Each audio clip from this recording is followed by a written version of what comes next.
For many candidates tackling the PPD and PDD sections of the ARE, opening the plumbing chapters feels like trying to read a foreign mechanical language. It's easy to get lost in a surge of overwhelming layouts, where thousands of pipes and connections seem to defy any underlying logic. Think of these valves as the traffic cops of a building's water system. Each one performs a single, vital job that dictates how the entire system behaves. Success on the exam generally hinges on understanding the distinct personalities of three specific traffic cops: the gate valve, the globe valve, and the check valve. Passing these portions of the test requires identifying which specific traffic cop is best suited to solve the engineering problem described in a prompt. The gate valve serves as a building's main power switch. Its primary architectural purpose is to completely stop the flow of water so a zone can be isolated for maintenance. If a pipe bursts in a second-floor bathroom, this is the valve a maintenance crew uses to cut the water to that specific area without shutting down the whole building. Inside the valve, a flat metal gate drops straight down across the pipe, blocking the water entirely. Once you lift that gate entirely out of the way, the water has a perfectly straight, unobstructed path.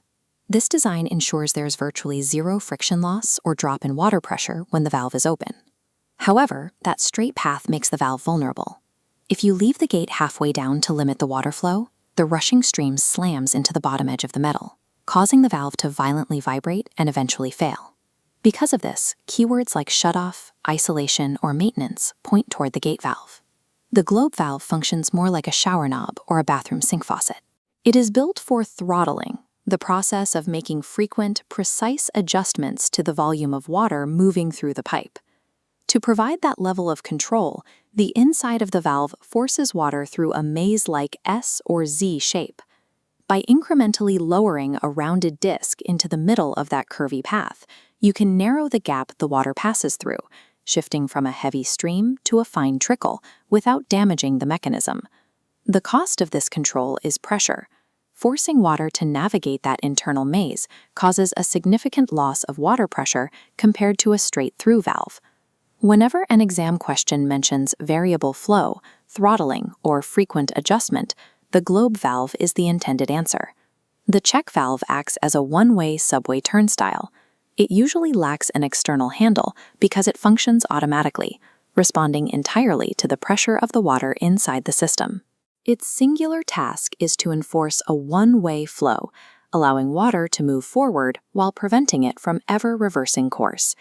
Under normal conditions, clean water flowing forward pushes a hinged barrier open, passing through the valve without issue. If pressure drops and dirty or dangerous liquid tries to reverse direction, the backward flow catches that hinged barrier and instantly slams it totally shut.